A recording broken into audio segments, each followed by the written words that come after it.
Bonsoir à tous, bienvenue à cette conférence Internet sur le thème de l'alliance France-Russie-Allemagne qui aurait pu empêcher la Première Guerre mondiale. Je suis Christine Bière, rédactrice en chef du journal Nouvelle Solidarité, et nous allons essayer d'aborder aujourd'hui avec un thème du passé, la réalité, ce qui est en train de se dérouler devant nos yeux avec cette affaire Skripal. Donc, cette présentation donc, sur l'alliance France-Russie-Allemagne qui aurait pu empêcher la Première Guerre mondiale ne pouvait mieux tomber qu'aujourd'hui. D'une part, parce que c'est notre thèse, c'est que la Première Guerre mondiale a été totalement orchestrée par l'Empire britannique en manipulant, bien entendu, toutes les vices et les faiblesses de tous les autres empires, ce qui était très important. Mais c'est aussi parce que l'Empire britannique vient de nous faire une belle démonstration de toute sa capacité à empoisonner les relations internationales. Poisonous Britain, a dit Maria Zakharova, la porte-parole du ministère des Affaires étrangères russe, et elle a parfaitement raison. L'accusation contre la Russie d'avoir manipulé, d'avoir empoisonné son ex-agent Skripal et sa fille à Londres, la violence avec laquelle cette attaque a été répercutée sur la scène internationale sans la moindre preuve, illustre ce talent inné qu'a le Royaume-Uni pour créer les prétextes, ce qui provoque ensuite des guerres. L'affaire Skripal sera-t-elle le prétexte, le Sarajevo, qui nous conduira à une nouvelle guerre mondiale? Dans le contexte particulièrement dégradé que nous connaissons à l'heure actuelle, on ne peut pas l'exclure. C'est à ce point le danger.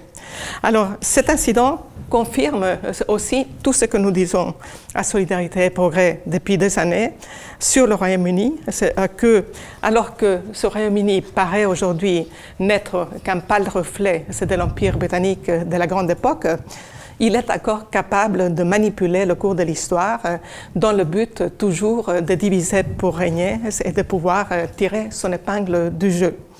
Et ceci, par différents moyens que je vais vous montrer là. Donc, le premier d'entre eux, c'est en jouant à fond sur la relation spéciale avec les États-Unis qui lui permet de manipuler la première puissance mondiale pour ses propres objectifs. British Brains and American Money, c'est la façon dont John Maynard Keynes décrivait cette relation très spéciale qui remonte d'ailleurs à la Première Guerre mondiale et à Theodore Roosevelt, que nous avons là dans l'image, le président américain de cette époque.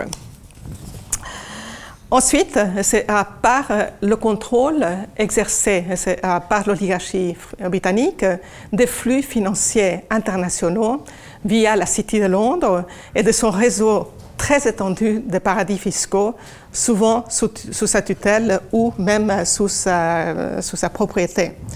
Donc là, c'est une carte utilisée par l'écrivain Nicholas Shaxson qui a répertorié l'ensemble de paradis fiscaux qui sont sous contrôle britannique et qui montre qu'il s'agit d'un réseau City de Londres, paradis fiscaux internationaux qui constituent un espèce de système monétaire parallèle pour la City de Londres.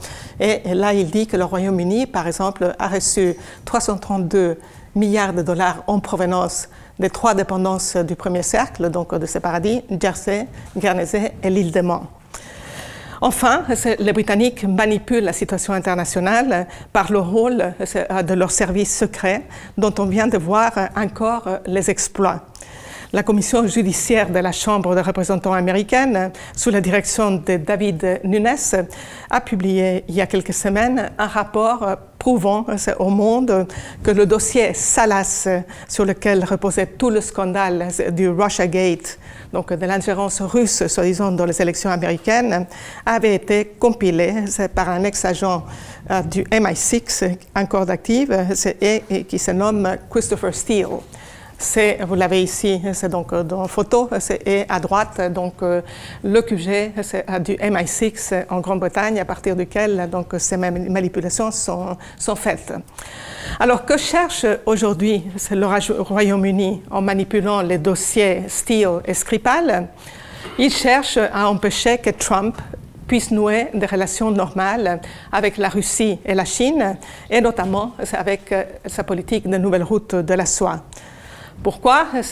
Parce que le Royaume-Uni ne peut survivre qu'en provoquant des divisions et des tensions chez les autres. Que pèserait la capacité de nuisance de l'Empire britannique face à une coopération positive qui pourrait se nouer entre les trois grands nations continents, les États-Unis, la Chine et la Russie, et aussi, pourquoi pas, l'Europe. Ça pèserait pas grand-chose. Donc c'est pour ça qu'elle cherche à toujours à diviser pour régner. Dans des États-Unis en crise et divisés aujourd'hui, où Trump ne contrôle pas tout, à commencer par ses propres impulsions parfois. Le Royaume-Uni joue donc à fond la division et apporte son soutien aux néoconservateurs américains, chassés du pouvoir par Trump, mais qui sont entrés en résistance depuis qu'il a été élu. Le Royaume-Uni se met en phase avec ces faucons, c'est par exemple du Pentagone, qui viennent de publier les 2 documents annuels les plus importants de la défense, la stratégie de la défense nationale et la révision de la posture nucléaire américaine, qui tous deux ciblent la Chine et la Russie comme étant les principaux adversaires des États-Unis. Pourquoi la Chine et la Russie représentent-ils un tel danger pour le Royaume-Uni et pour certains Occidentaux?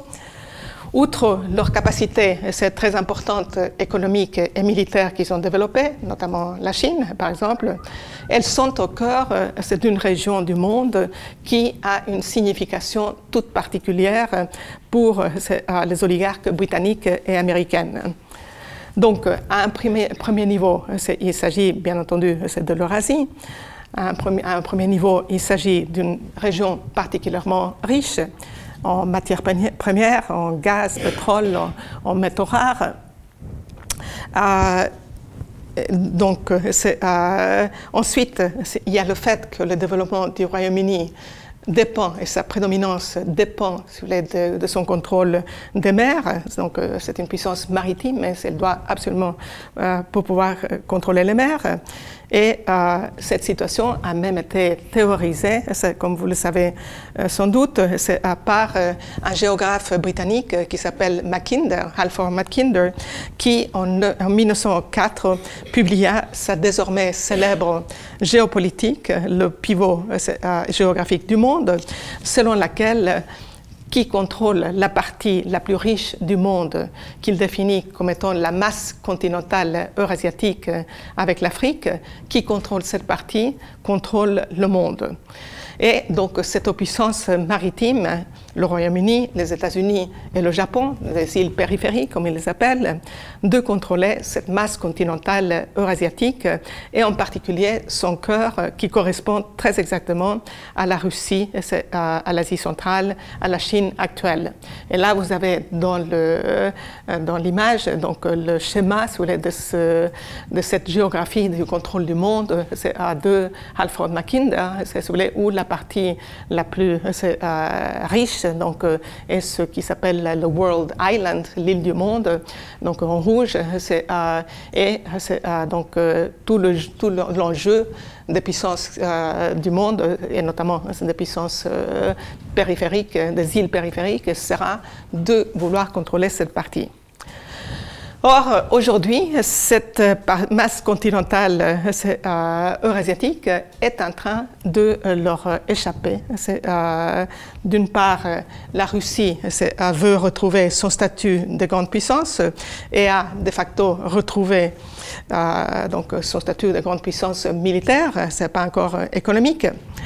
La Chine est déjà la deuxième puissance économique mondiale et grâce à son projet de nouvelles routes de la soie, elle est en train d'étendre son développement à toute cette zone, c'est l'Asie centrale, l'Asie du Sud-Est, l'Europe de l'Est, l'Afrique, c'est même l'Europe occidentale. Ensemble, la Russie, avec son union économique eurasiatique, et la Chine, avec sa nouvelle route de la soie, auront la capacité de développer toutes ces régions. Or, cette carte de Mackinder montre tous les dangers que ça représente pour les oligarques britanniques, qui, donc, par le contrôle des mers, s'assurent le contrôle des endroits comme le détroit de Malacca, par où passe aujourd'hui beaucoup du commerce de la Chine, ou donc le détroit d'Ormuz, le canal de Suez, Gibraltar, toutes ces zones-là sont celles que les oligarques anglo-américains veulent contrôler pour étrangler quelque part cette masse continentale et les puissances qui s'y développent.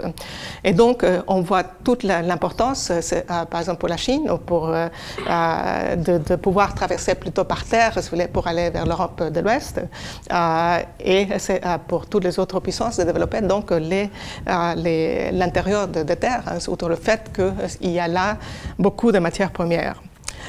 Donc, cette carte de Mackinder représente les pires cauchemars du Royaume-Uni, pour qui aussi les seuls rapports possibles dans le monde sont entre puissances dominantes et pays dominés, entre puissances gagnantes et perdantes, alors que la Chine et la Russie ont une autre approche, celle du gagnant-gagnant, des rapports donc gagnant-gagnant. Enfin, la troisième raison qui constitue aujourd'hui que cette situation d'aujourd'hui, où l'Eurasie leur échappe, peut constituer un casus belli, c'est-à-dire une raison de guerre pour les Britanniques, est ce qu'on appelle le piège de Thucydide, du nom de ce grand historien athénien, donc du 5e siècle avant Jésus-Christ, qui décrit ce piège comme étant une situation qui peut conduire à la guerre lorsque c'est une puissance établie mais déclinante doit faire face à des puissances montantes dont il a très peur et qui peuvent le conduire donc à faire la guerre. Or, dans la situation des crises aiguës, politiques, économiques, financières que connaît l'Occident actuellement, c'est clair qu'à moins qu'on change notre approche du monde, c'est-à-dire qu'on retrouve le développement grâce à une politique de développement avec la Chine, la Russie et les autres pays, si on ne fait pas ça, c'est clair que ce piège donc, nous guette très sérieusement. Voilà, c'est donc avec ces idées en tête sur la situation actuelle, tournons-nous maintenant à la Première Guerre mondiale et demandons-nous comment est-ce que l'humanité a-t-elle pu arriver à une telle boucherie. 10 millions de tués, 20 millions de blessés, 60 millions de gens déployés dans cette guerre et pratiquement la terre entière impliquée. C'est quand même gravissime. Et 4 empires détruits au passage. Donc, ce n'est pas une petite affaire, c'est l'une des choses les plus affreuses donc, de l'histoire du monde. Alors, quelles ont été les causes? Lorsqu'on essaie d'étudier cette question, souvent, on va vous dire quel a été le résultat des rivalités, des impérialismes ou de la montée des nationalismes. Et bien sûr, il y a eu de cela. C'était la guerre entre les empires, les uns les plus dégénérés en fait que les autres. Mais quand on regarde de près, et en fait la France, si vous voulez, qui est la République parmi ces empires, donc a une politique d'empire. C'est ça qui est le drame de la situation. Et quand on regarde de près donc, sur l'ensemble de la situation, on s'aperçoit que c'est bien l'Empire britannique qui a orchestré cette guerre du fait de sa capacité financière et économique, mais surtout de son habileté à diviser pour régner, comme nous l'avons vu au départ. Alors, quel intérêt avait l'Empire britannique à orchestrer cette guerre? Au XIXe siècle, l'Empire britannique est la puissance dominante. C'est aussi une puissance maritime dépendant de son hégémonie commerciale et militaire sur les mers pour assurer sa prédominance. Or, dans le dernier quart du XIXe siècle, c'est ce qu'on connaît très mal aujourd'hui, en fait, deux autres empires européens vont connaître une croissance fulgurante, menaçant même de ravir à l'Empire britannique sa première place. Et ça, c'est l'Empire allemand, donc sous Bismarck, dont les politiques l'ont conduit à devenir en effet en 1913 la deuxième puissance après les États-Unis en PIB comparé à pouvoir d'achat. Donc ça c'est d'un côté, et c'est l'Empire russe qui, sous les politiques particulièrement volontaristes de son ministre des Finances, le comte Sergueï Witte, entre 1892 et 1903, vont conduire aussi ce pays à une croissance fulgurante, à tel point, si vous voulez, qu'en 1900, on se demande même si la Russie, dans 25 ou 30 ans, ne sera pas, elle, la puissance dominante. C'est à ce point-là, et souvent, si vous voulez, c'est quelque chose qui est complètement occulté. Alors, outre ces deux empires-là qui font irruption quelque part très fortement sur la scène géopolitique, disons-le comme ça, il y a une troisième force, plus importante que ces deux-là, mais moins visible, qui agit pour changer le cours des choses. Et ce sont les États-Unis d'Amérique, dont la puissance croît au niveau international et dont le système économique est la source d'inspiration et de transformation fulgurante de l'Allemagne et de la Russie, donc à la fin de ce siècle. Alors, c'est la victoire de Lincoln dans la guerre de sécession contre les esclavagistes aux États-Unis, soutenue ouvertement par l'Empire britannique, qui a propulsé aussi en Europe la discussion sur le système américain d'économie politique de cette époque, qui n'a rien à voir avec, je préviens, donc ça n'a rien à voir avec le système américain actuel. Les États-Unis, à cette époque, avaient fait une révolution contre le système de libre-échange britannique qui empêchait le peuple de se développer et avaient développé son propre système d'économie politique fondé sur les idées d'Alexander Hamilton, de Friedrich List et de Mathieu et de Henry Carey. Ce sont ces figures-là que vous voyez dans l'image. Peu connu aujourd'hui pour ce qui est Henry Carey, c'est beaucoup plus connu pour Friedrich List et pour Alexander Hamilton. Je crois que c'est très important de comprendre aujourd'hui quelles sont ces idées qui se sont traduites par de tels progrès, même si du fait de la décadence des systèmes d'empire où elles se sont développées, elles n'ont pas pu représenter à cette époque-là des alternatives viables contre la boucherie, ce qui a eu lieu donc, dans la Première Guerre mondiale. Alors, au cœur du système américain d'économie politique, qui est encore aujourd'hui la solution viable pour nos économies pour sortir de la crise, et je pense aussi à Poutine, qui, dans son discours de 2 heures qu'il a prononcé le 1er mars, consacre la première heure donc, au fait qu'il veut développer le pouvoir d'achat des Russes et le niveau de vie et l'économie de la Russie. Donc, ces idées que je veux développer aujourd'hui sont encore la solution à cette situation. Et d'abord, donc, c'était au cœur des idées de List, de Carey et surtout de Hamilton, c'est d'abord l'idée que la vraie source de richesse d'une nation se trouve dans la créativité de ses citoyens, pas dans les sous-sols, pas dans les banques, etc. Car ce sont les découvertes scientifiques et techniques qui sont la source d'augmentation de la productivité du travail.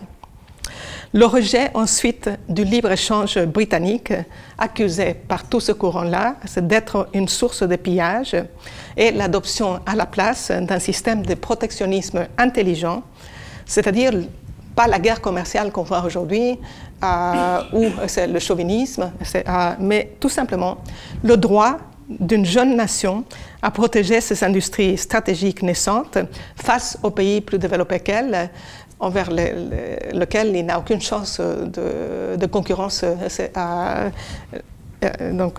légitime. Donc ça, c'était la deuxième chose. Ensuite, la nécessité de créer des institutions de crédit public, de crédit productif public, destinées de façon dirigiste à orienter l'argent vers le développement de la recherche de pointe, les manufactures et les infrastructures. 4. Une attention particulière est donnée aussi aux voies de communication, à ce que la Chine appelle la connectivité, sans lequel on ne peut pas développer un système de production réellement efficace. Il faut qu'on puisse transporter les matières premières, qu'on puisse livrer les produits rapidement pour que ça ait une économie réellement efficace.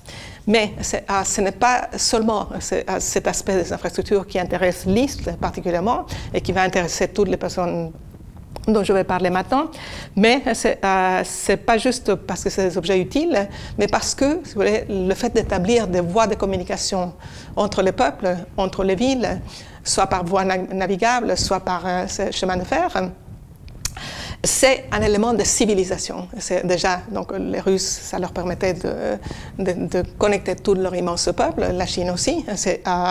Mais en plus, les peuples deviennent plus intelligents en échangeant entre eux. Et une fois qu'ils le font, ils veulent rentrer en civilisation. Donc le chemin de fer était particulièrement important dans cette époque. Ces figures-là ont une politique sociale importante aussi qu'ils avancent. Ils veulent que les citoyens vivent heureux, qu'ils aient le droit à une sécurité sociale, à des retraites, à certaines sécurités qui font que la vie n'est pas pénible et à des salaires qui sont intéressants.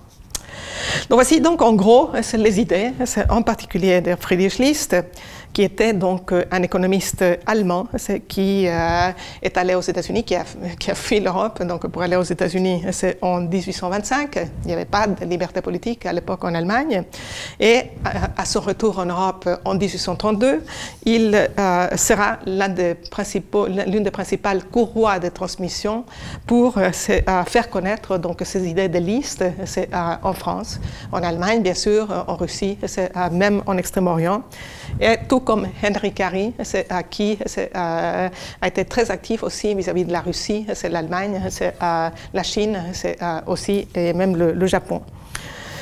Donc, alors voyons maintenant concrètement comment se sont produits les miracles économiques en Allemagne et en Russie, sans que je veuille prétendre ici que c'était un système parfait, qui avait tout résolu. Il y avait encore beaucoup d'inégalités et des problèmes à résoudre. Mais il y avait, comme en Chine aujourd'hui, pour la même raison, une très grande impulsion vers le progrès.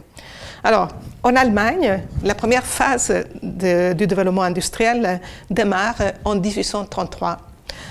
Lorsque Friedrich List fonde l'Union douanière allemande, le Zollverein, ça s'appelle, qui a été, c'est donc un rassemblement de presque tous les États de ce qu'on appelait à l'époque la Confédération de l'Allemagne du Nord, et dans lequel la Prusse c'est le pays le plus important, et avec ça, il crée un marché intégré.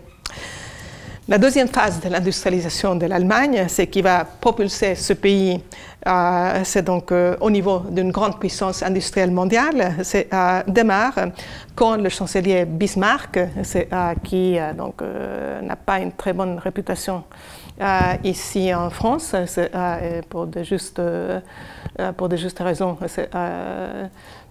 Pour ce qui concerne les Français, donc le chancelier Bismarck, c'est qui a infligé cette terrible défaite à Napoléon III. Mais c'est donc c'est lui qui, à partir de 1879, va donc faire un tournant très important au niveau de sa politique économique, qui va conduire l'Allemagne donc à une industrialisation très rapide et à un développement de toute son économie. Alors, Bismarck a été le premier chancelier donc de l'Empire allemand, donc en 1870. Il va rester jusqu'en 1880. Et durant les premières 10 années, il mène une politique de libre-échange libre-échange total qui, entre autres choses, va conduire ce pays à une très grosse crise financière en 1873. Et là, il décide de changer de cap. Alors, en 1875, il adopte l'étalon or pour créer la stabilité monétaire. Et en 1879, sous l'influence de certains de ses conseillers qui étaient des proches de la République américaine, Bismarck rassemble le Parlement, c'est un bon jour, en 1879, et lui annonce qu'il a décidé d'abandonner le libre-échange et en faveur de ce protectionnisme intelligent de Liszt. Imaginons la scène aujourd'hui, si ceci se produisait. Donc ça a dû être aussi pas mal à cette époque. Et le chancelier Bismarck, qui a été là jusqu'à là un très bon garçon, très bien élevé, libéral, déclare « Nos politiques de porte ouverte ont fait de nous un lieu de dumping du surplus de production d'autres pays. Cela a fait chuter nos prix au plus bas et a empêché la croissance de nos industries et de notre vie économique. » Et c'est alors que Bismarck adopte ce qu'on appelle le tarif de Bismarck, qui donc, a assuré une certaine protection donc, aux entreprises stratégiques pour elles qu'elles voulaient développer. Alors, Bismarck va donner alors carte blanche à l'un de ses conseillers, qui s'appelle Wilhelm von Kardorff, qui était féru du système américain et qui a été donc nommé pour changer la donne.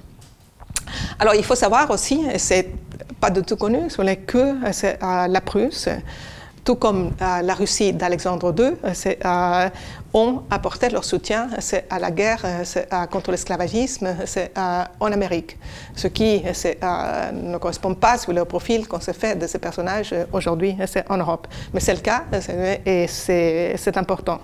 Alors, ce Kardorff, donc, qu'est-ce qu'il va faire, lui? Il va commencer par créer une banque centrale qui va centraliser toutes les missions de crédit et de la monnaie. Il va créer un ministère des Affaires publiques qui sera chargé de construire le chemin de fer et de le nationaliser, parce qu'à cette époque-là, tous les pays sont en train de nationaliser le chemin de fer, tellement le système privé a été une catastrophe constatée. C'est le même système, celui que nous sommes aujourd'hui, c'est en train d'imposer à notre SNCF. Donc, il faut voir ça avec une perspective. Ensuite, il crée l'équivalent d'une chambre de commerce et de l'industrie pour promouvoir l'industrie.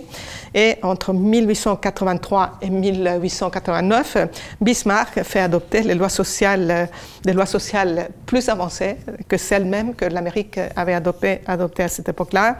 Pour ce qui concerne donc la retraite, assurance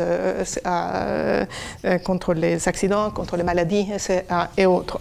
Et dont nous avons encore des restes aujourd'hui, c'est dans le système de sécurité sociale dans plusieurs pays européens.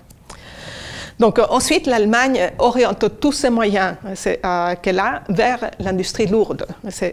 Et ça veut dire qu'elle va donc, développer son industrie minière, l'extraction du charbon, de l'acier, du zinc, de l'étain, de l'argent, de l'or, avec une production aussi de très très forte de houille, des fontes.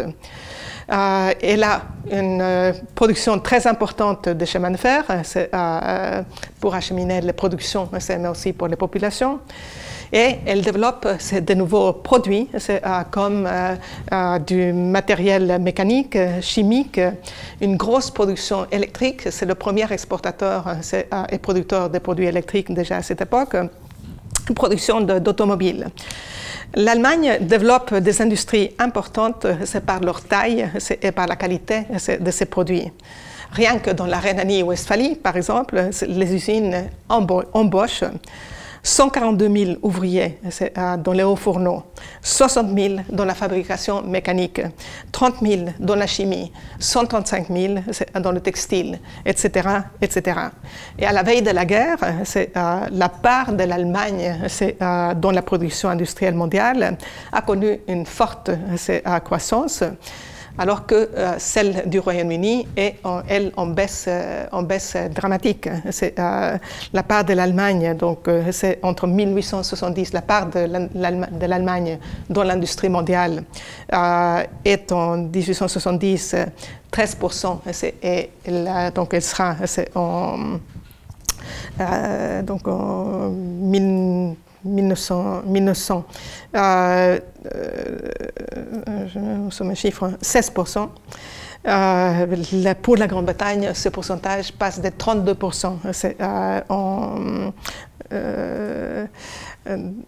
Passe de 32% en 1870 à 14%, c'est donc en 1900. Pour la France, il passe de 10% en 1870 à 6%, on est mal, et donc les États-Unis, eux par contre passent de 23% à 32%. Donc ça c'est à la veille de la guerre, probablement plutôt 1913. Donc vous voyez, pourquoi c'est le résultat de ça, c'était une panique bleue, c'est du côté du Royaume-Uni, c'est qui est en train de perdre sa primauté, c'est donc sa prédominance dans les affaires du monde. En 1800, à tel point, si vous voulez, qu'en 1897, elle est obligée d'apposer une étiquette Made in Germany, c'est aux produits d'importation allemande qui sont en train de inonder son marché en Grande-Bretagne, mais aussi dans ses colonies. Et Gabriel Hanotaux se rapporte dans ses ouvrages historiques, en citant Stanley, qu'en Australie, par exemple, les produits anglais ont reculé de 10%, alors que les Allemands sont en hausse de 400%. En Nouvelle-Zélande, ils ont baissé de 2,5%, alors que les produits allemands sont en hausse de 1000%. Et enfin, au Canada même, la perte pour les Anglais, c'était 1%, et la hausse pour les Allemands, c'est de 300%. Donc voilà la situation telle qu'elle est donc, à la veille de la guerre. Alors, maintenant, voyons quelle était la situation pour la Russie. Donc, l'industrialisation de la Russie décolle aussi en relation avec les États-Unis et avec le système d'économie politique américain. Elle démarre avec la libéralisation, avec la libération des serfs par le tsar Alexandre II en 1861. Le tsar était un réformateur. Il avait soutenu lui aussi Lincoln donc, dans la guerre contre les esclavagistes. Maintenant, si vous voulez, la réforme n'est pas complète. Les serfs sont libérés, mais ils ne sont pas considérés comme des citoyens avec les mêmes droits que les autres, et c'est quelque chose qui pose problème et que Witt va essayer de réparer par la suite. Mais si on regarde l'histoire de l'industrialisation, c'est clair que la libération de serfs a permis quand même déjà de trouver un emploi productif pour ces gens. Donc, mais là où l'industrialisation russe va décoller de façon réellement fantastique, c'est avec donc, la nomination de Sergueï Witt que vous avez ici dans l'image, au ministère des Finances par le tsar Alexandre III, donc entre 1892 et 1903. Alors, le comte Witt est réellement quelqu'un de remarquable. Dans toutes les personnes dont nous allons parler aujourd'hui, c'est celui qui est réellement qui excelle sans aucun doute. Et on peut dire que s'il avait été tsar lui-même, je pense qu'on aurait eu une autre situation. C'est donc en Europe, seulement il n'était pas tsar et il dépendait, c'est quelque part, du bon vouloir des tsars de le laisser faire. Et ce n'était pas tout le temps le cas. Alors, c'était quelqu'un qui avait une vision longue pour faire de la Russie une grande puissance moderne, offrant à chacun les moyens de vivre correctement. Et là-dessus, je pense à nouveau à Poutine, qui, j'espère, va s'inspirer, bien sûr, du comte Witt.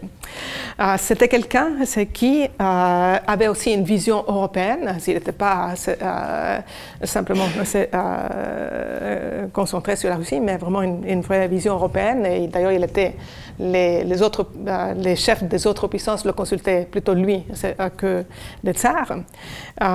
Et enfin, Witt était un homme de caractère, comme De Gaulle entendait ce mot, et en même temps quelqu'un de particulièrement humain. Alors, Witt était lui aussi inspiré par Friedrich List, ce qu'il considère comme le modèle pour la Russie. Witt veut faire de la Russie donc une puissance industrielle aussi parfaite, dit-il, que les États-Unis, qui fondent leur puissance sur deux piliers, l'agriculture et l'industrie. Sans surprise, c'est lui qui sera choisi par Alexandre III pour négocier le tarif russe, donc avec un nouveau tarif russe avec l'Allemagne, qui menait à mal la Russie en imposant un double tarif. Enfin, je ne rentre pas dans le détail, mais il a fallu vraiment un homme de caractère pour imposer à l'Allemagne une négociation sur les tarifs, et sans Witt, ça ne serait pas produit, parce que tous étaient trop timorés, y compris le tsar, pour réellement prendre à bras le corps l'Allemagne. Mais lui, il le fait et il réussit son coup. Donc, il rentre dans une guerre de tarifs assez forte avec l'Allemagne et il doit reculer face à la détermination russe. Alors, ensuite, il consacre, donc pendant qu'il fait ça, Witt, il est en train de lire le livre Le système américain d'économie politique de List. Donc, il s'inspire très directement dans cette bataille sur des idées de List. Ensuite, il consacre 2 volumes d'économie politique à List qui sont destinés à éduquer les tsars, et où il attaque le libre-échange britannique, où il défend le protectionnisme intelligent dont nous avons parlé, où il dénonce le malthusianisme britannique, cette idée que le progrès va épuiser les ressources. Et il dit qu'au contraire, lorsque la production croît plus vite que le nombre des gens, et il défend même, comme Larouche, l'idée que la hausse de la densité démographique d'un peuple obtenue par le développement des techniques et de la science est une source de richesse, puisque c'est l'aiguillon qui pousse les populations à aller plus loin dans les découvertes scientifiques. Si la population croît, il faut donc trouver d'autres ressources et aller plus loin. Donc ça, c'est ce qu'il développe. C'est sans doute inspiré de Henry Carey, qui parlait de ces choses-là. Alors, et comme Bismarck, en 1897, il adopte le rouble or pour stabiliser l'économie et pour créer la confiance, pour que les capitaux internationaux s'investissent en Russie. Il crée au sein de la Banque centrale la possibilité de faire du crédit à l'industrie, donc il oriente les flux d'argent vers la production. Il crée un réseau de banques d'épargne au niveau national pour, disait-il, je cite, déclencher l'appétit d'entreprendre. Il organise un flux de capital venant surtout de France et un peu de Belgique, avec des grandes émissions obligataires dans ce pays qu'on connaît. C'est les emprunts russes malheureux, donc à partir de 1917. Et ces émissions obligataires ont été utilisées dans la première partie de la période dont nous sommes en train de parler par le comte Witt, pour des investissements industriels dans les mines, dans les chemins de fer, en Russie.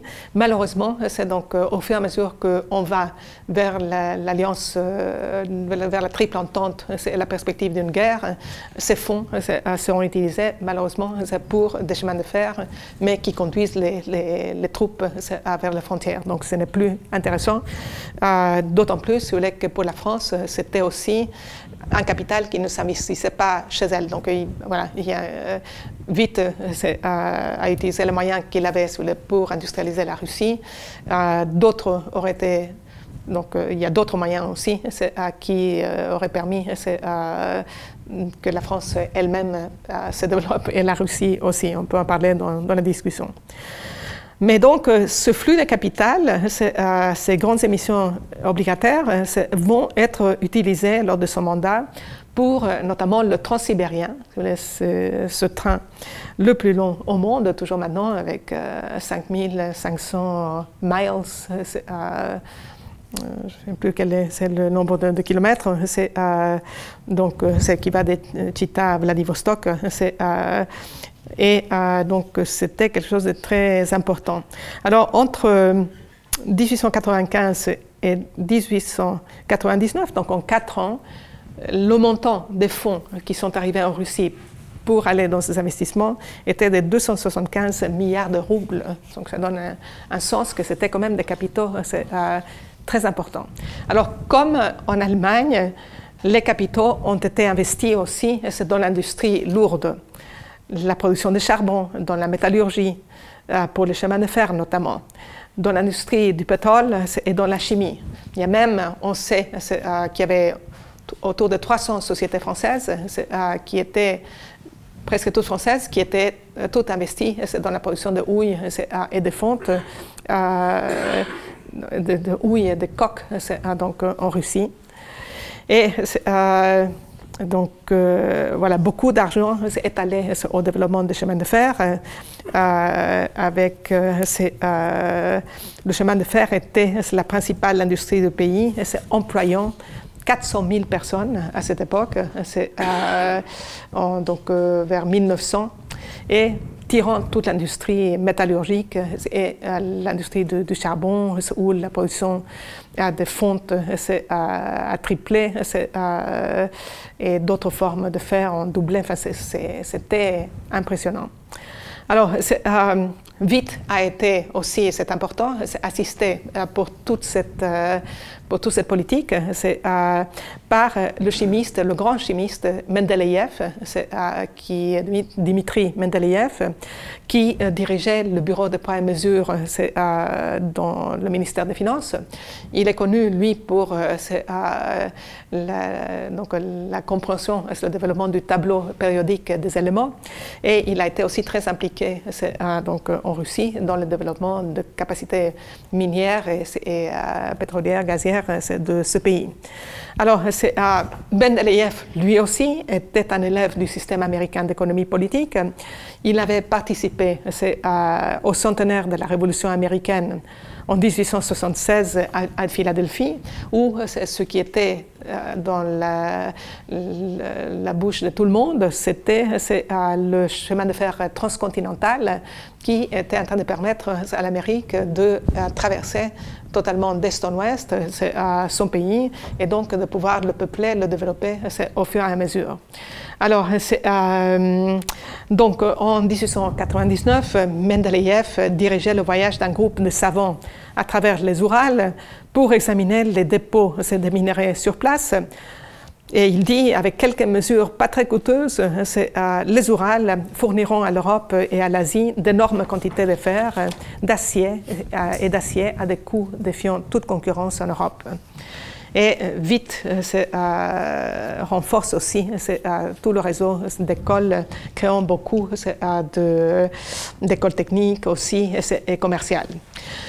Alors, c'est juste pour finir avec vite, c'est quelqu'un qui est aussi un humaniste, c'est quelqu'un qui avait des pensées très fortes sur la réalité sociale qu'il voyait autour de lui, et qui dit, en parlant de la noblesse russe, il dit, parlant de cette noblesse, je dois vous dire encore, même si je suis un noble héréditaire, que je suis conscient, c'est que il y a quelques nobles qui sont réellement nobles, au sens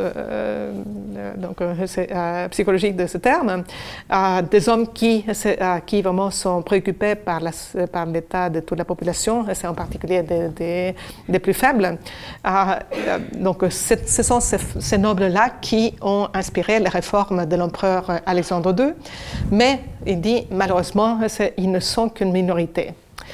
Parlant politiquement, la majorité des nobles constitue une bande de dégénérés qui sont uniquement concernés par leurs propres intérêts, leurs propres appétits et à extraire des faveurs du gouvernement pour eux aux dépens des gens. Et à contrario, donc, Witt vite a mené une politique essayant vraiment d'améliorer la condition des paysans et il s'est cassé complètement le nez devant le mur de l'autocratie russe et de cette noblesse-là, en fait, qui n'a rien voulu savoir. Mais ce qu'il pensait des paysans, il disait, ils vivent aujourd'hui encore dans l'esclavage, dans l'arbitraire, dans l'ignorance et sans aucune loi. Parce qu'effectivement, ils avaient été mis à la merci des tribunaux spécifiques pour les paysans, qui n'avaient rien d'égal, où il n'y avait rien d'égal pour les autres, ce type de système.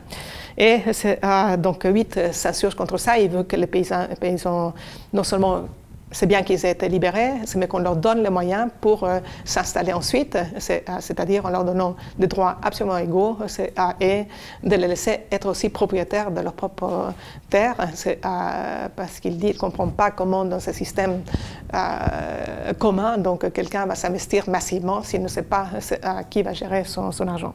C'était son idée. Et alors il dit l'esclavage vole les individus de leur est très mauvais parce que ça vole les individus de leur impulsion à vouloir progresser. L'éducation rurale russe non seulement était derrière tout le reste de l'Europe, mais même chez les Asiatiques et les pays transatlantiques étaient mieux que la Russie. Et il disait c'est nécessaire d'agir beaucoup plus, avec beaucoup plus d'énergie pour résoudre ces problèmes. Un peuple qui vit dans l'ombre, comme ça, qui est ignorant, ne peut pas être perfectionné. Et lorsque les tribunaux paysans condamnaient les paysans à être battus, il dit cette pratique est abominable parce qu'avec elle, on tue le Dieu dans les êtres humains. Vous voyez un petit peu, c'était quelqu'un qui avait des idées fortes sur tous ces sujets-là. Et qui a essayé aussi, par exemple, d'organiser des inspections dans les entreprises pour garantir que les conditions de travail pour les ouvriers étaient correctes. Mais surtout ça, donc, il n'a pas réussi à faire changer du tout l'élite russe de cette époque. C'est ce qui est la raison pour laquelle il y aura donc, les révolutions, celle de 1905 et celle de 1917 ensuite. Alors voilà donc le tableau que je voulais vous brosser donc d'une Europe où un conflit majeur est en gestation donc entre l'Angleterre, puissance dominante, et la Russie et l'Allemagne qui progresse économiquement de façon fulgurante et menace de la dépasser. Donc, sans que ceci corresponde nécessairement, je l'ai dit, donc, à un système de perfection, mais c'est un fait, c'est là. Un autre conflit domine encore cette Europe et qui va déterminer le cours de l'histoire, et c'est celui entre la France et l'Allemagne. La guerre de 1870 a créé une plaie béante entre les deux pays, en France. Les conditions terribles de la défaite imposée par l'Allemagne à la France, 5 millions de francs or en indemnité, qui d'ailleurs serviront aussi au projet industriel de M. Bismarck, il faut le reconnaître, et l'annexion de l'Alsace et la Lorraine, l'occupation de la France pendant 3 ans encore, tout cela a nourri en France un sentiment de revanche absolument profond. Et le fait que l'Allemagne ait constitué son unité par un acte de guerre contre la France, le fait d'avoir proclamé l'Empire allemand à Versailles était non seulement l'humiliation suprême des troupes pour la France, mais en fait n'augurait rien de bon pour sa politique européenne. Donc, ce que fera la France dans cette période va déterminer le cours de l'histoire. Est-ce qu'elle va choisir de s'allier au Royaume-Uni, à l'Empire britannique, dans une politique de revanche contre l'Allemagne, avec une politique de revers qu'on appelle avec la Russie, ou choisira-t-elle de faire la paix avec elle? Ça, c'est c'est la situation de la France alors. Et c'est dans ce contexte-là que surgit, donc, à partir de la France, une véritable alternative de paix pour l'Europe, autour donc, de cette figure que nous voyons là dans l'image, de Gabriel Hanotaux, qui est un historien et diplomate français, qui va devenir ministre des Affaires étrangères entre 1894 et 1898, donc un temps long, si vous voulez, de 4 ans dans cette Troisième République, avec un bref intermède donc, de 6 mois entre les deux, où il y a un autre gouvernement qui s'installe. Alors, c'est un ancien collaborateur du chef de l'opposition républicaine de cette époque, Léon Gambetta, et de Jules Ferry. Et donc, Gabriel Hanotaux représente la politique de ce groupe à cette époque-là, qui est une politique anti-anglaise, connaissant bien l'idéologie de cet empire, et donc Hanotaux particulièrement. Et le parti souhaite, donc ce groupement souhaite la détente avec l'Allemagne et avec la Russie. Gros problème cependant de ces forces, elles sont favorables à l'expansion coloniale, vue étrangement, c'est comme une façon pour la France isolée de se refaire, c'est ce qu'il disait, de se refaire une santé, et c'est vu comme un moyen aussi d'échapper au face-à-face avec l'Allemagne en Europe. En Afrique, cependant, lorsque l'Afrique se déploie là, finalement, elle va se retrouver en face-à-face avec l'Angleterre dans la lutte pour l'Égypte, et plus tard avec l'Allemagne donc, pour la lutte au niveau du Maroc. Et c'est en Afrique, et particulièrement à Fashoda, en 1898, que va se jouer le destin de la France. C'est Hanotaux, cependant, qui, avec le Comte VIII, partisan farouche de l'alliance franco-russe, vont proposer la seule alternative de paix viable pour l'Europe à cette époque, comme aujourd'hui, donc une alliance France, Allemagne, Russie, c'est une alliance de paix, c'est donc continentale, un bloc continental qu'il appelait, qui va de l'Europe. En fait, c'est jusqu'à la mer de Chine, c'est en raison du fait que c'est comme ça que le voyait aussi le Comte VIII. Donc, c'était pas la grande Europe jusqu'à la Russie, mais c'était vraiment la très grande Europe, donc jusqu'à la mer de Chine.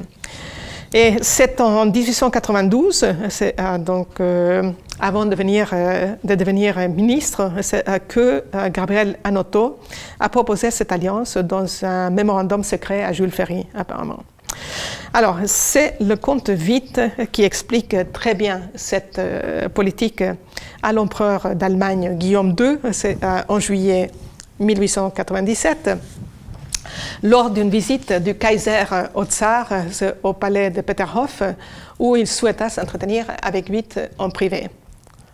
Alors d'abord, le Kaiser lui a présenté son propre projet européen, qui n'était en réalité que le projet britannique. Et je vais vous lire, je ne sais pas très long, mais c'est très intéressant de voir par des gens qui ont décrit par lui et qui était lui-même là. Donc, qu'est-ce qui s'est passé et comment est-ce que lui voyait ça. Et c'est donc dans ses mémoires du Comte VIII. Donc, le Kaiser lui dit « L'Amérique devient riche aux dépens de l'Europe et il est nécessaire de bâtir un mur de hauts tarifs autour d'Europe afin d'empêcher l'Amérique de nous submerger de ses produits.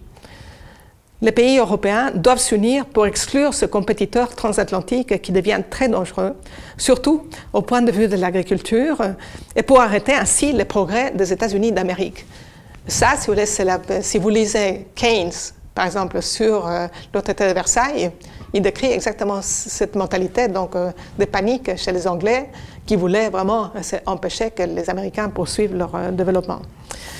Alors, face à ça, donc, VIII dit...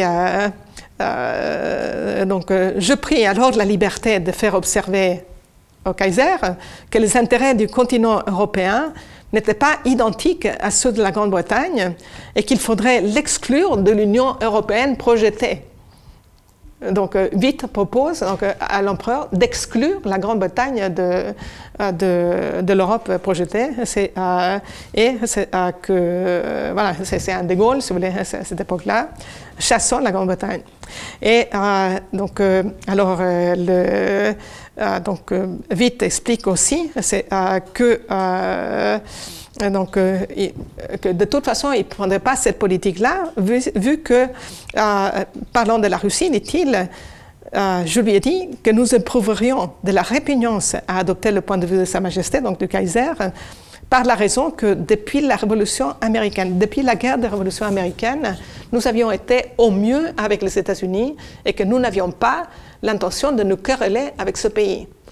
Donc, vous voyez, ce côté système américain est fort. Et alors après, il dit, donc nous pouvons presque répéter ces choses-là nous-mêmes aujourd'hui, il dit,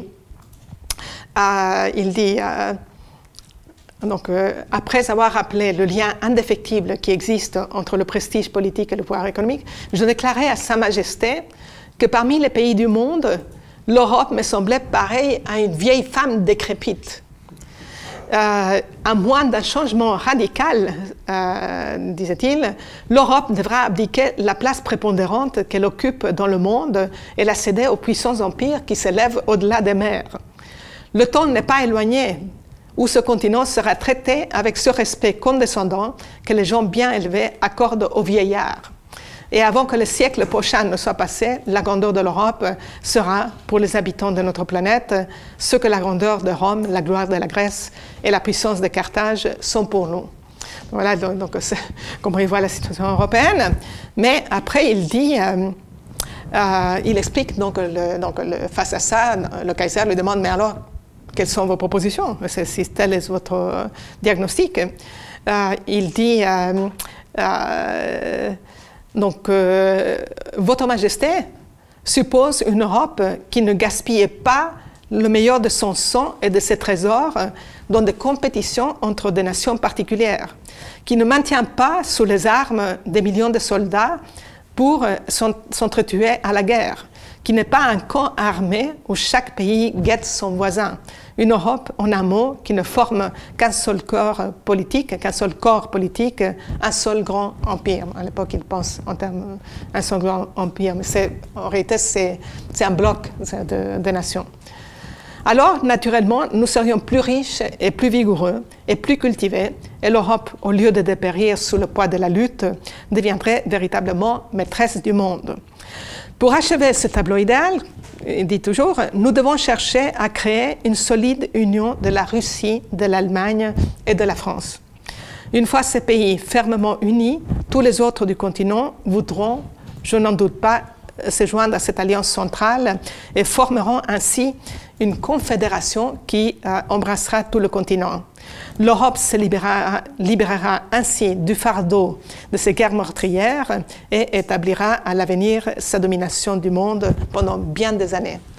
Donc voilà pour ce comte Witt, qui a vraiment une claire vision de ce qui se passe dans le monde. Alors, dans ce projet-là, européen, sur les eurasiatiques, en fait, c'est des confédérations, quelque part, c'est même dit, le chemin de fer transsibérien, dont Witt avait lui-même la charge, parce qu'il avait été ministre des Voies et Communications, c'était le seul qui comprenait quoi que ce soit au chemin de fer et qui a été directement impliqué dans ce projet pour construire le transsibérien, qui était un projet d'Alexandre III. Et il dit, Witt va jouer un rôle clé. Donc, le transsibérien va permettre de joindre les deux extrémités de l'Europe, l'Europe occidentale à la Chine, par terre, et d'ouvrir ainsi toute cette masse eurasiatique continentale aux échanges commerciaux, scientifiques et culturels. Alors, le Transsib, comme il l'appelle, ouvrait donc la Sibérie. Non seulement donc, il y avait des échanges et tout ça, mais en réalité, ce train ouvre la Sibérie, toute la Sibérie, à une politique de peuplement que le gouvernement va encourager en donnant des terres gratuites, en créant de l'aide médicale sur place. Et rapidement, il y a 100 000, 200 000 personnes qui veulent s'y installer par an. Et la bataille pour le développement de la Sibérie continue aujourd'hui aussi fortement qu'à cette époque, parce qu'en Sibérie, il y a donc des richesses énormes, il y a le pétrole, il y a le gaz, et donc il faut créer aussi les conditions de pouvoir vivre là. Aussi, le volume d'échanges et le trafic des personnes ont triplé et doublé en 2-3 ans d'activité de ce chemin de fer.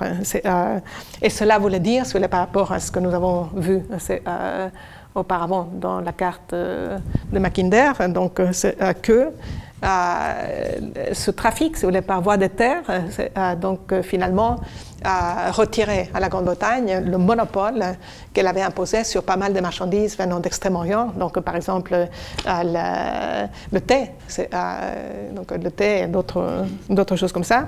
Et ce monopole était rendu caduc par cette autre politique, ce que les Européens étaient en train de mettre sur place. Alors, pour toutes ces raisons-là, vite se déployer pour établir une alliance stable et durable avec la Chine. La Chine, qui a donc dépêché en Russie l'une de ses éminences grises, donc un homme qui était très important, ce qui s'appelait Li Hongqiang, avec qui vite avait négocié toutes ces stratégies et qui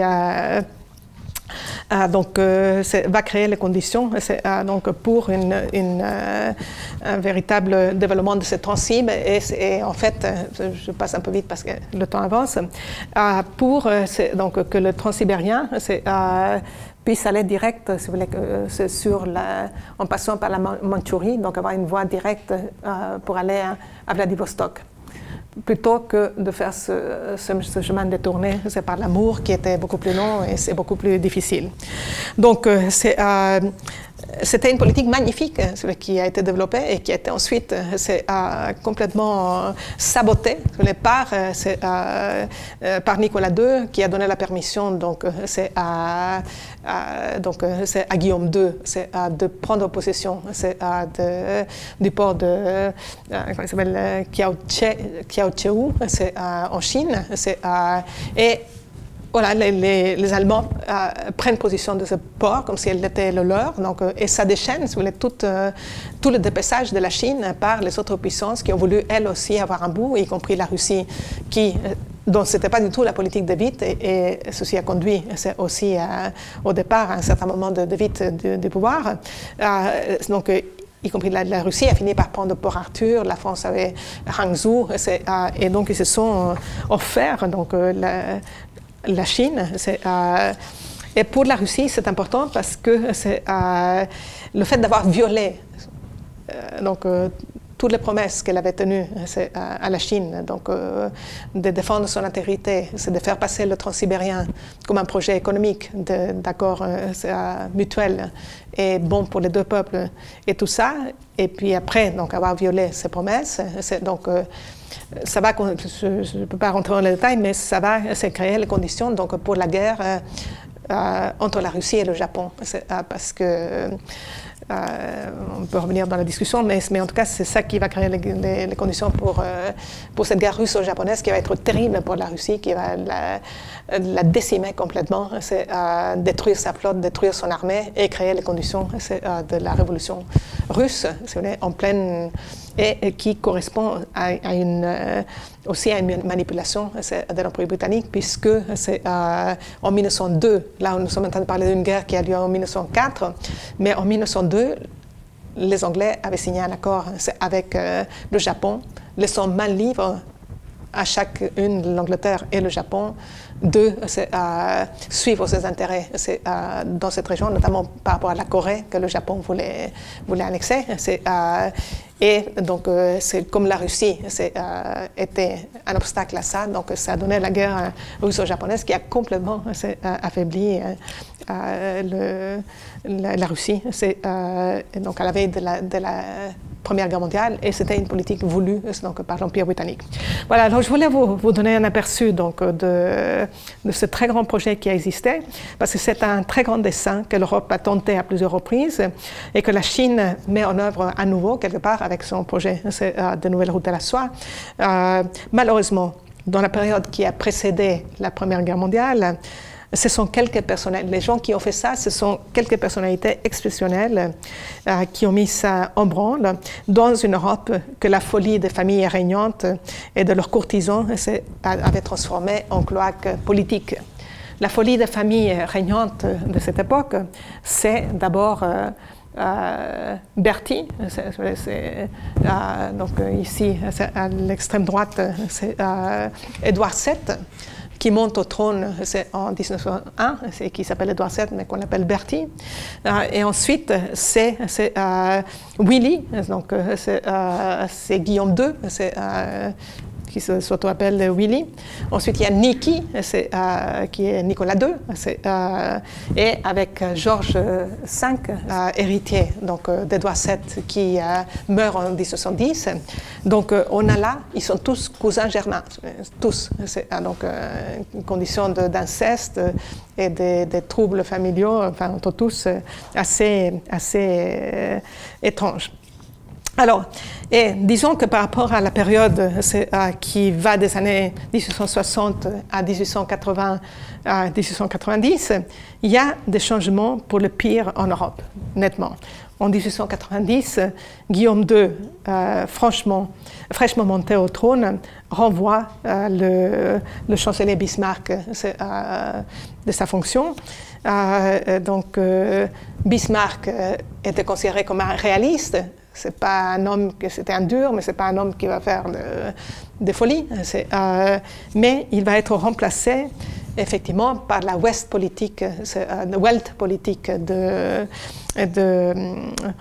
Guillaume II. C'est une politique mondiale, qui est une politique militariste, c'est une politique de la canonnière et de l'expansion coloniale qui va conduire effectivement, enfin qui va convaincre le Royaume-Uni, c'est qu'il est menacé, et donc participer de cette façon-là à la poussée de guerre. Et en Russie, la mort d'Alexandre III, qui était quelqu'un de carré, plutôt d'austère, et qui comprenait le bienfait de la politique de Witt et qui le laissait faire. Lui, donc, ne s'est engagé dans aucune guerre, donc, ce qui a permis la création de ce moment de grand développement économique. Et Nicolas II a constitué un changement, c'est pour le pire. Donc, toutes les figures qui définissent la politique vont vers le pire. Et Nicolas II était considéré par Witt comme un tsar sans volonté propre. Il était prompt à partir dans des aventures coloniales qui ont fini par saboter donc, sa propre politique. Et alors en France, donc, Hanoteau chute autour de l'affaire de Fachoda, parce que c'était sa politique de vouloir combattre les Britanniques en Afrique. Et sa chute fait que Théophile Delcassé arrive au pouvoir, donc devient lui-même ministre des Affaires étrangères et qu'il est un anglophile donc, convaincu, c'est qui va militer pour l'entente cordiale qui va être signée en 1904. Ces empires, donc, malgré toute la politique de développement économique dont j'ai parlé, qui est une bonne politique, mais ces empires sont incapables de constituer une alternative viable à l'Europe parce qu'eux-mêmes, ils sont complètement affectés, les régnants, les cours autour, sont affectés par les mêmes valeurs et les mêmes mœurs de l'Empire britannique. Et donc, mis à part Witt, Hanoteau, des figures comme Jaurès, comme Léon Gambetta, donc il n'y a personne d'autre de poids pour réellement faire avancer donc, réellement le développement de l'Europe. Alors, comment Édouard VII donc, orchestra la guerre? Donc cet empereur a monté donc, au trône en 1901 et c'est donc avec son arrivée que l'Empire britannique va sortir d'une politique de neutralité envers les affaires européennes qu'il maintenait à cette époque-là et va mettre en pratique, donc va finalement soutenir un camp. Il y avait une politique de neutralité jusqu'alors, mais elle était plutôt favorable, disons, à une alliance avec l'Allemagne et avec l'Autriche-Hongrie, et défavorable à la Russie et à la France, donc la politique de l'Angleterre. Mais quand il monte au pouvoir, il y avait une méfiance grande contre l'Allemagne. Donc il va changer de cap face au progrès très important de l'Allemagne. Il va changer de cap face au fait que l'Allemagne est en train de développer sa flotte militaire et aussi donc, voilà, différentes choses. Il décide de changer de cap et de construire donc, la triple entente qui va unir l'Angleterre, la France et la Russie contre la triplice, qui était l'alliance entre l'Autriche-Hongrie, l'Allemagne et l'Italie, qui en cours de route va quitter. Donc c'est les deux camps qui vont se battre à mort. Mais si vous voulez, ce qui est intéressant, c'est qu'on voit Édouard VII, dès le moment où il change de camp, c'est quelqu'un qui va s'investir complètement, lui personnellement, dans le fait de construire un jeu d'échecs ou une série d'alliances qui lui permettront d'aboutir à cette guerre. Et cette guerre qu'il veut, ce n'est pas juste une guerre de l'Angleterre contre l'Allemagne. C'est une guerre qui va opposer l'Angleterre à l'Allemagne, mais aussi à l'Autriche-Hongrie, à l'Empire austro-hongrois, et qui de l'autre côté va amener l'Empire russe et la France à combattre aussi elle contre l'Allemagne. Donc c'est une boucherie immense. Dans cette guerre manipulée par Édouard VII, sont détruits l'Empire allemand, l'Empire austro-hongrois, l'Empire russe, la France est décimée, et l'Angleterre, elle tire son épingle du jeu. C'est un détritus à la puissance 1000. Poisonous Britain, comme on dit. Donc c'est ce qui se passe. Et en plus, il y a l'incident qui crée le prétexte pour la guerre, qui est le fait qu'en 1908, il y a les Russes, le ministre des Affaires étrangères, Izvolsky, il y a l'annexion par l'Autriche-Hongrie de la Bosnie-Herzégovine. Et cette annexion se passe avec l'accord secret du ministre des Affaires étrangères russe, Izvolsky. C'est tout à fait étrange, parce que normalement les Russes sont avec les Serbes, et l'annexion de la Bosnie-Herzégovine, ça excite complètement les Serbes contre l'Autriche-Hongrie. Et ça crée les conditions de Sarajevo, de l'attentat de Sarajevo, où Gavrilo Princip, un Serbe radicalisé, assassine François Ferdinand et sa femme, et déclenche tout le système d'alliance qui avait été fait, c'est-à-dire que rapidement, ça se passe le 28 juin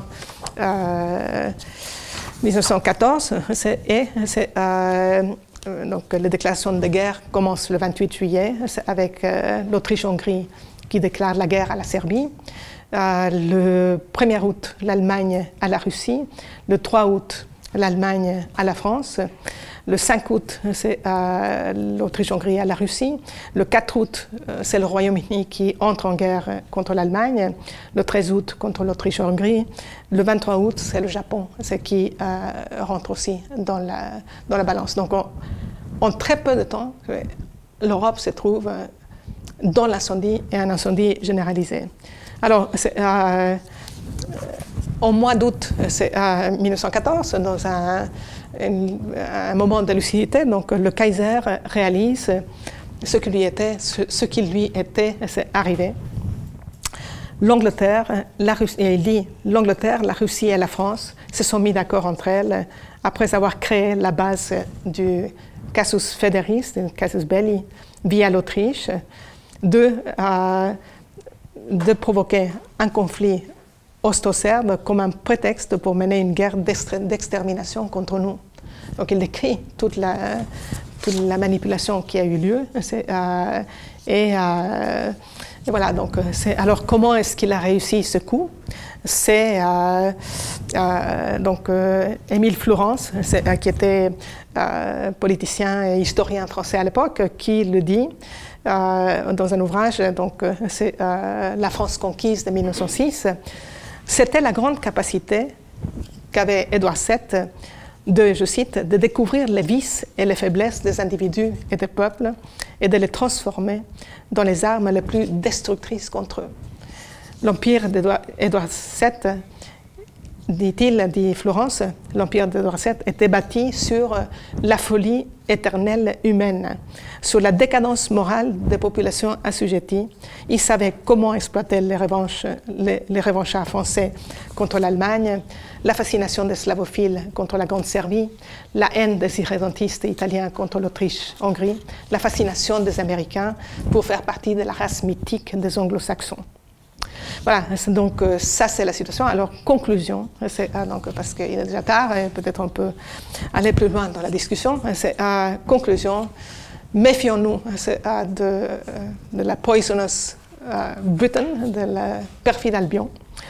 Il faut une connaissance intense de l'histoire, de ces valeurs, de voir comment nous-mêmes nous avons adopté ces valeurs. Il y en a beaucoup, le libre-échange. On a cédé sur le colbertisme pour adopter le libre-échange. Sa géopolitique, maintenant, tous les Français sont convaincus que dans toutes les relations, il ne peut y avoir que des gagnants ou des perdants, et ils se méfient de tout. Son malthusianisme, qui rentre par les Verts, donc, notamment c'est la croyance que le progrès est mauvais, c'est parce que les ressources sont limitées, etc. etc. Donc, et ceci conduit à l'incapacité des dirigeants français aujourd'hui de mesurer le danger que représente la Grande-Bretagne.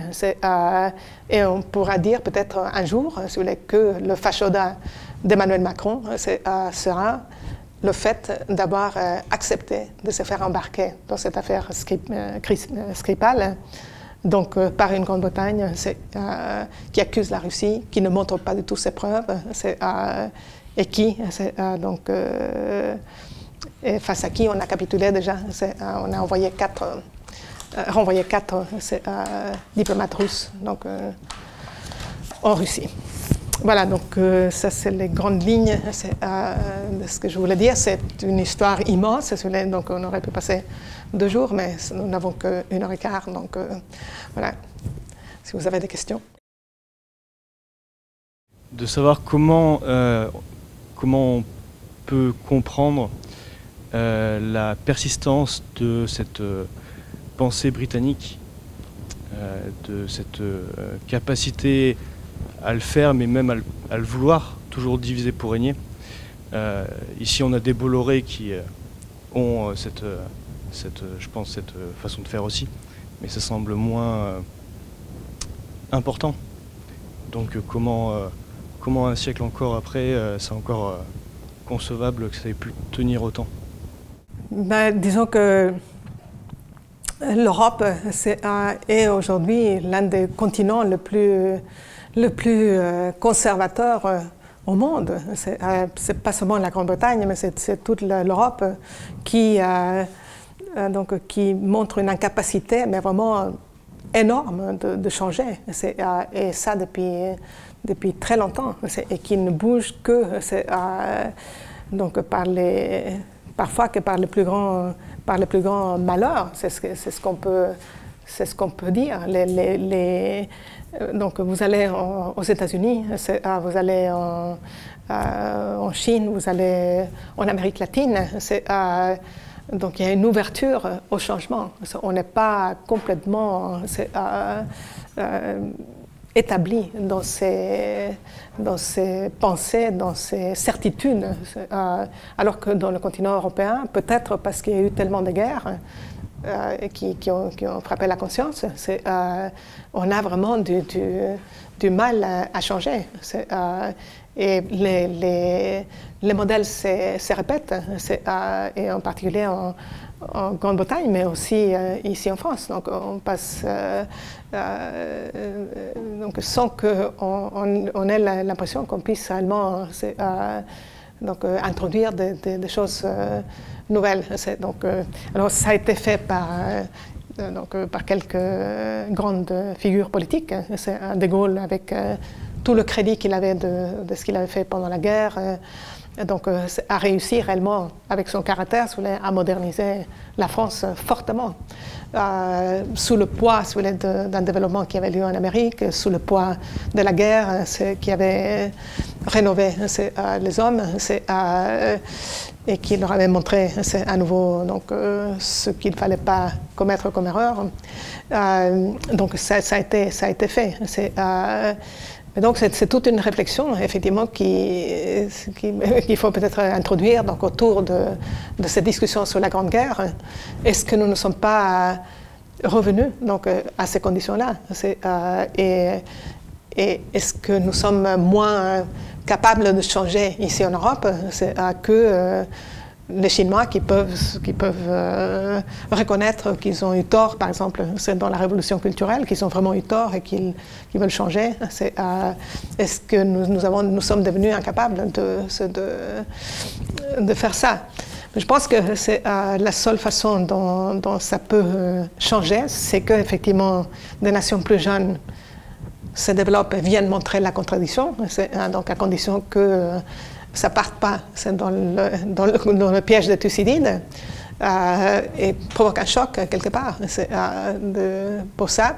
Et ça va se produire aussi si nous qui sommes désormais conscients de ça, nous développons le caractère nécessaire pour vraiment amener cette idée à nos concitoyens. Alors pour ce qui est du Royaume-Uni, c'est très difficile parce qu'ils sont dans une île, ils ont développé une façon de faire qui est la leur depuis des années et qui leur réussit. Ils sont devenus la puissance financière mondiale. Donc après avoir perdu leur statut de première puissance avec la Première Guerre mondiale, et ils ont récupéré ce statut en manipulant les États-Unis. Et en plus, ils ont maté le peuple britannique, qui ne joue pas le rôle qu'il devrait jouer. Et qu'il faudrait chercher parfois, oui, mais voilà. Alors dans cette crise dans laquelle nous arrivons, avec ces puissances qui se développent, qui viennent nous montrer le fait que nous, on a décliné depuis un certain temps, mais donc dans ce contexte-là, c'est le moment où nous pouvons se montrer la réalité aux gens et leur dire voilà, il faut qu'on se ressaisisse et qu'on reparte. Et je tiens à signaler que vite, les résultats qu'il a eu pour l'économie russe, c'était 10 ans, 11 ans. Bismarck, lui aussi, c'est une période assez courte dans laquelle ils ont réussi à remonter la pente, et que notre grand Colbert national au XVIIe siècle a fait la même chose en 8 ou 9 ans. Bon, c'est pas profondément, mais vraiment changer la donne considérablement. Donc c'est pas très difficile. Il faut qu'on reprenne le contrôle du pouvoir et que nous soyons capables d'orienter l'argent vers les productions utiles pour l'homme, vers la création d'emplois. Et grâce à des techniques nouvelles et grâce au savoir-faire des populations, on peut rapidement, dans l'espace d'une dizaine d'années, être à nouveau à la pointe de progrès. C'est pas... Mais si vous voulez, voilà ce qu'il faut proposer. Donc oui, il y a quelques remarques de félicitations, Christine, pour cette conférence. On demande le livre que tu as cité, justement la référence, et quelqu'un fait la remarque suivante. Il dit voilà qu'on est malheureusement aujourd'hui dans une ère occupée par l'idéologie de l'argent et de la propagande médiatique. et pose quelque part la question de comment le progrès de la pensée est devenu une chose si obsolète aujourd'hui, et de souligner qu'elle pense que l'oligarchie financière y est pour beaucoup. Donc je ne sais pas si tu peux... C'est-à-dire qu'effectivement, grâce aux mass médias, donc les pouvoirs en place ont gagné vraiment un pouvoir réel sur les populations. Massivement, les médias de masse, et maintenant tous les jeux de pain et du cirque, c'est donc les iPhones, les jeux vidéo, c'est tout ça. Avec ça, donc on cherche à endormir toute la population, à les infantiliser. Je ne sais pas si vous remarquez cette tendance terrible à nous infantiliser. Par exemple, il neige très fortement un jour, et soudain, c'est tout le système public des radios, et même pas seulement que public, qui parle de ça. Mais alors là, qu'est-ce que vous pensez, vous, madame, de ce froid? Est-ce que vous allez pouvoir vous couvrir? Racontez-nous, on vous soutient. Et donc avec un ton de mère larmoyante, pour quelque chose qui après tout, ce n'est que voilà, un hiver particulièrement froid. Moi, j'en ai connu ici en Europe, c'est déjà 4 ou 5 fois comme ça, mais c'est vrai que c'est pas tous les ans. La belle affaire, mais on se trouve vraiment pour chaque chose comme infantilisé, comme des gros enfants, et tout ça avec une idéologie qui prétend vouloir nous aider, vouloir nous communiquer, vouloir nous dire, c'est enveloppant et c'est terrifiant.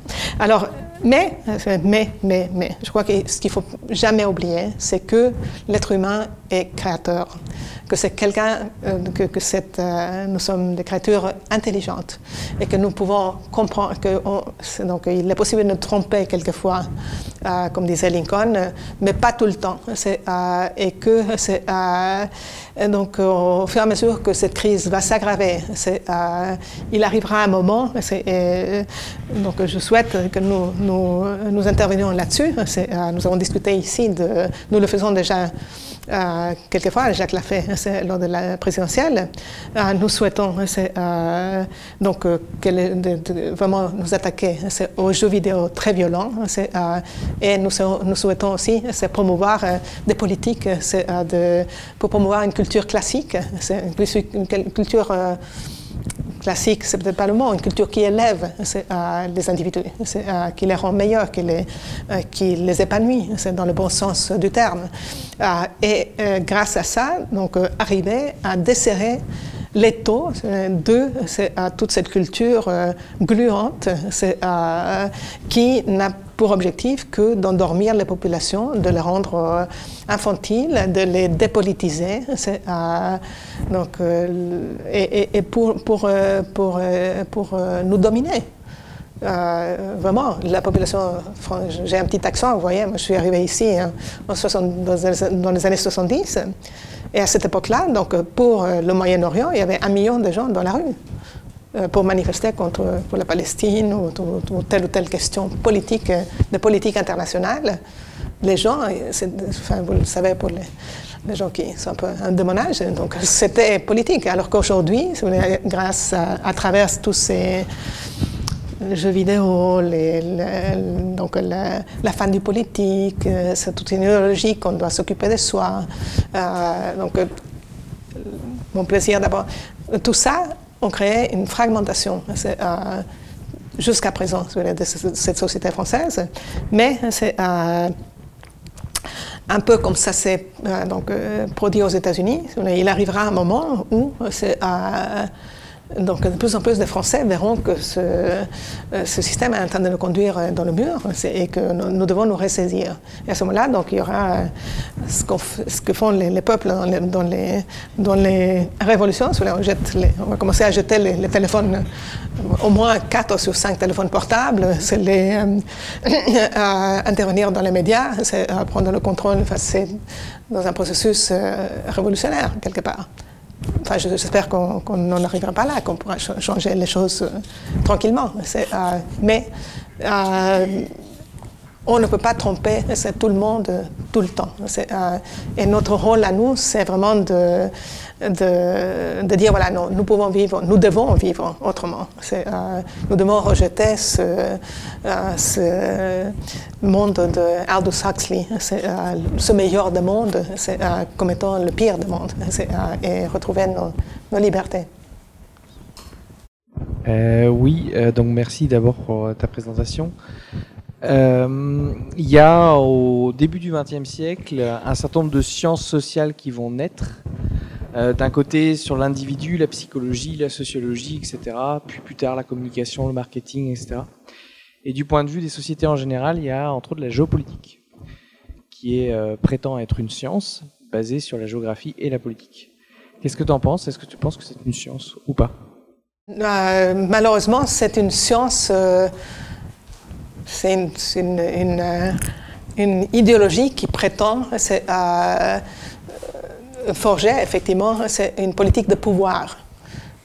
Et elle est totalement fausse. Elle est totalement fausse parce que donc, l'idée c'est que c'est les peuples qui ont le plus de population et les plus grands espaces, éventuellement ceux qui ont le plus de matières premières, qui pourront, qui auront le pouvoir et qui pourront s'imposer aux autres. C'est ça l'idée que la géographie intervient, c'est dans ce sens-là. Or, c'est complètement faux, et on l'a montré donc, bien au XXe siècle. La France a été parmi les 5 principales puissances au monde. Elle fait partie du Conseil de sécurité. Au même titre que la Chine, d'ailleurs, ce qui, elle, a effectivement beaucoup de population et un territoire immensement plus grand. Et au même titre que le Japon, ce qui est minuscule. Donc, en fait, le Japon ne fait pas partie du Conseil de sécurité, mais le Japon est a été donc l'une des principales puissances, on appelle ça puissance, alors qu'il est tout petit, et que je sache, n'a pas beaucoup de matières premières. Donc, c'est pas du tout les critères objectifs comme ça de géographie ou de nombre, c'est qui détermine la réelle puissance que peut avoir l'être humain.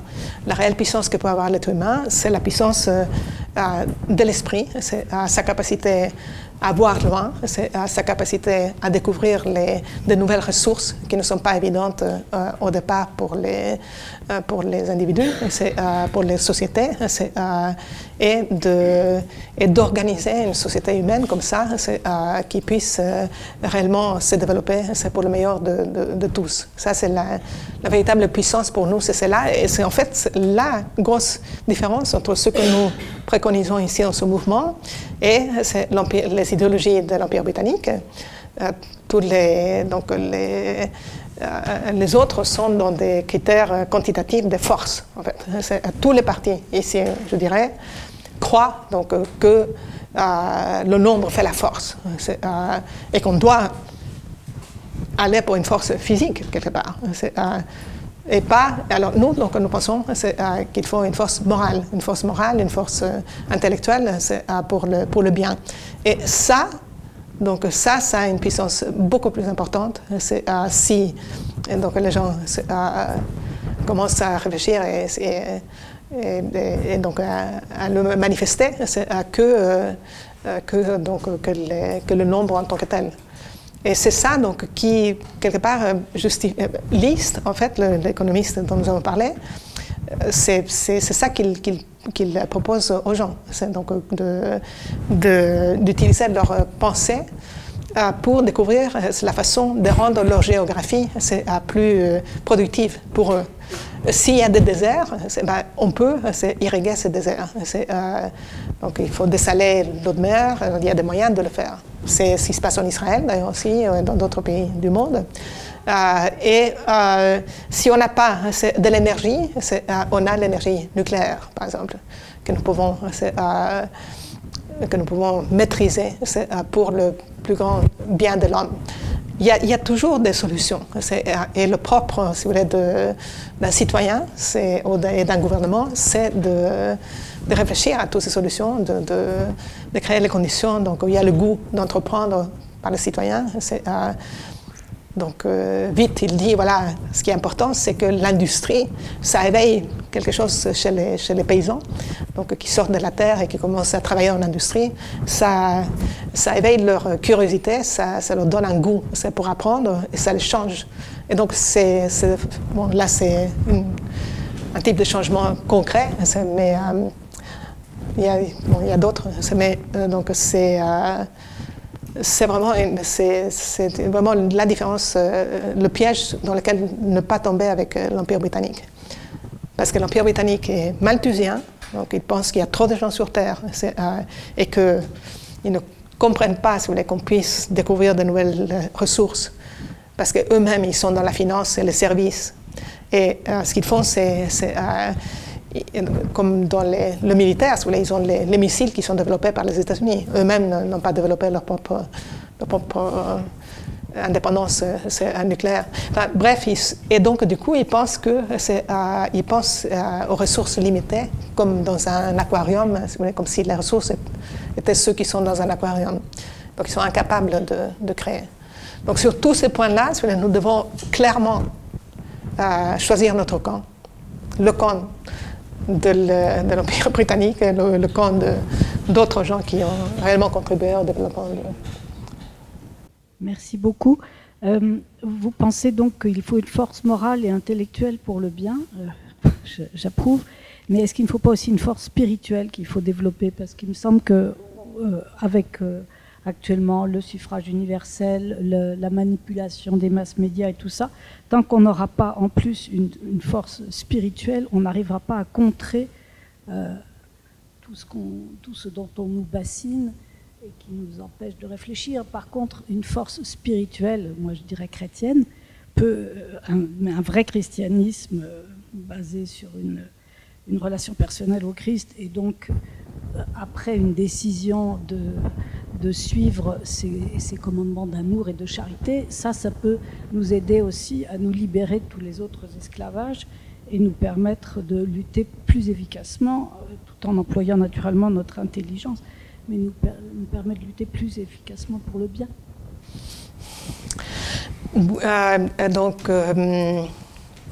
Oui, je crois qu'il y a nous sommes pour une liberté de religion. Il y a des gens qui pensent avoir besoin de cette relation directe avec Dieu ou avec donc pour avoir la force de faire face aux choses du monde. Maintenant, nous aimons, par exemple, dans la philosophie, donc il faut se mettre en garde qu'on cherche la religion comme une forme de protection.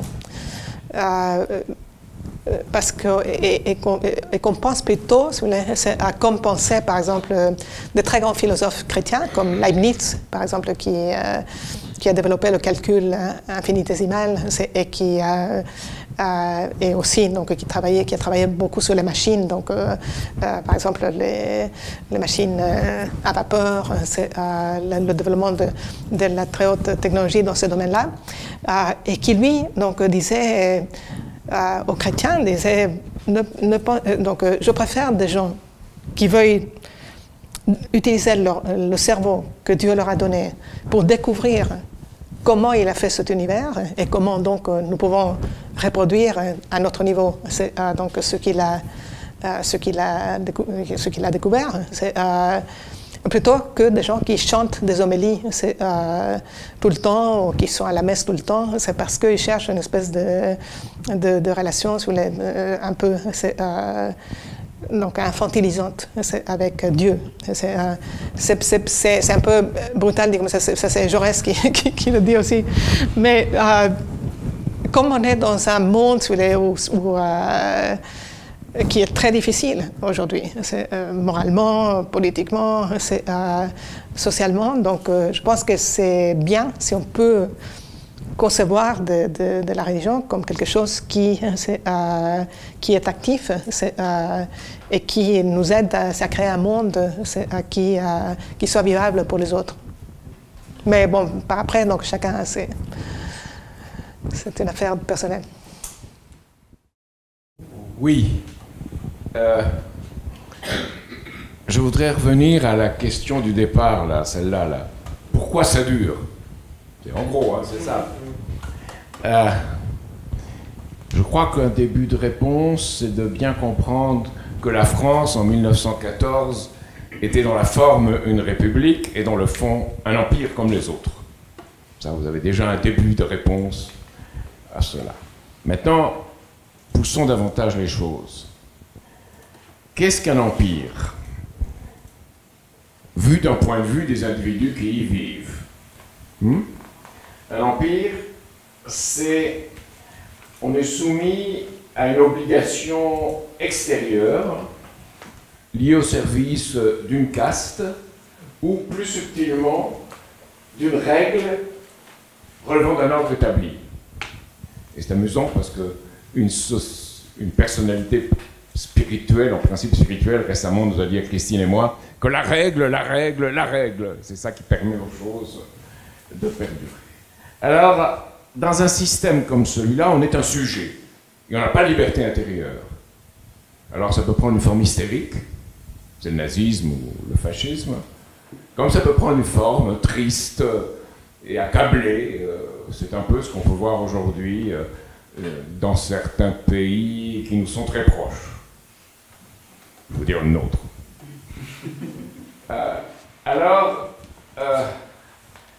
Ce que vous devez bien comprendre dans toute cette histoire, c'est que les Anglais, où la vision perverse d'un système comme celui qui est celui de l'Empire, voient bien qu'on peut contrôler les choses en jetant les gens les uns contre les autres. Quelqu'un a dit les fourmis rouges contre les fourmis noires, et traiter les gens pour les contrôler de cette façon. On essaiera de faire que ces ennemis s'opposent entre eux. Et on utilisera les émotions liées à des pseudo-religions irrationnelles. Ça sera juif contre chrétien, chrétien contre musulman, juif contre musulman, musulman contre juif, et même à l'intérieur de chaque religion, chiite contre sunnite, etc., etc. Donc vous voyez bien comment s'opère dans vos propres esprits ce type d'assujettissement impérial. Maintenant, ce qui est différent, c'est la République. La République ne crée pas les sujets, elle crée les citoyens. Et le droit du citoyen à, disons, poursuivre ce qu'il considère comme le bien. Alors le devoir, dans ce cas-là, devient une recherche de beauté et de vérité. Et de penser que la beauté et la vérité forment une chose, une seule et même chose, et le devoir qu'on a devient une disposition naturelle, avec une liberté intérieure qui est naturellement en accord avec la nécessité de ce qu'on doit faire de juste. Et dans cette conception-là, la création qu'on doit donner soi-même au monde devient quelque chose à partager. Et ce que Martin Luther King avait exprimé en disant « il faut aimer ses ennemis », ça veut dire, ça c'est vraiment quelque chose de politiquement spirituel, si j'ose dire. C'est-à-dire, ça veut dire qu'il faut essayer de susciter en eux quelque chose qui puisse éveiller ce qui est humain, leur part d'humain.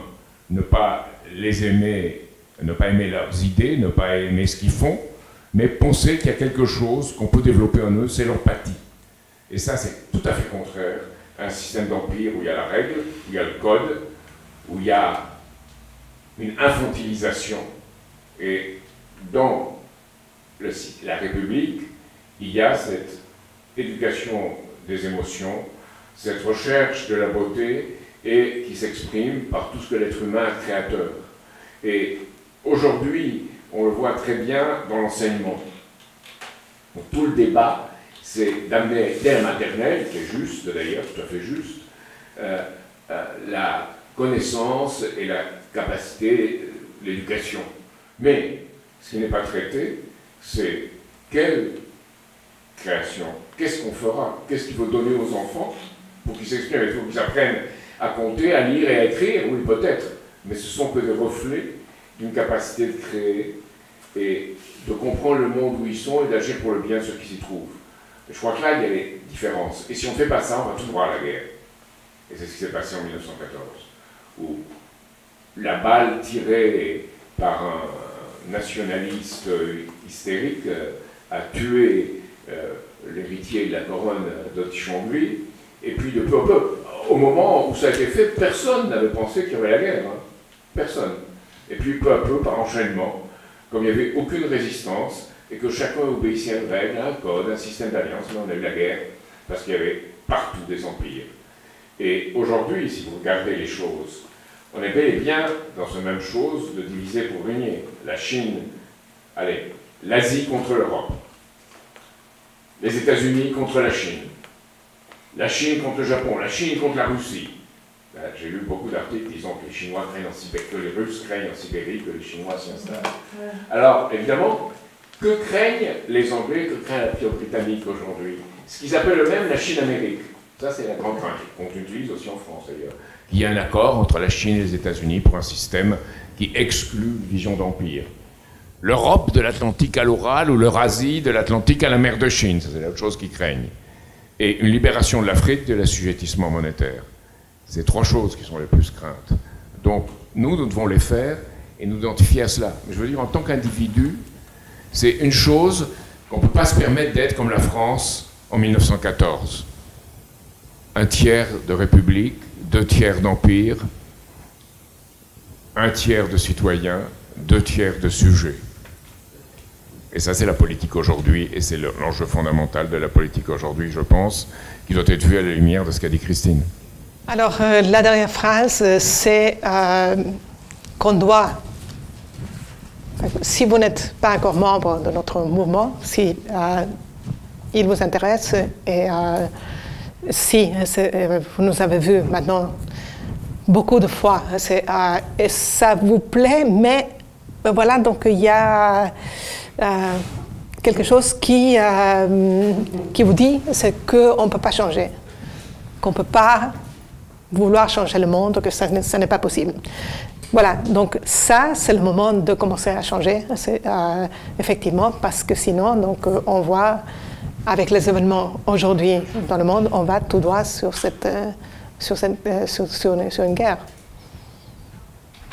C'est à nous de changer la donne aujourd'hui. Voilà, donc vous pouvez nous rejoindre et rejoindre nos équipes au niveau national et commencer à adhérer aussi sur le site de Solidarité et Progrès. Merci à vous tous d'être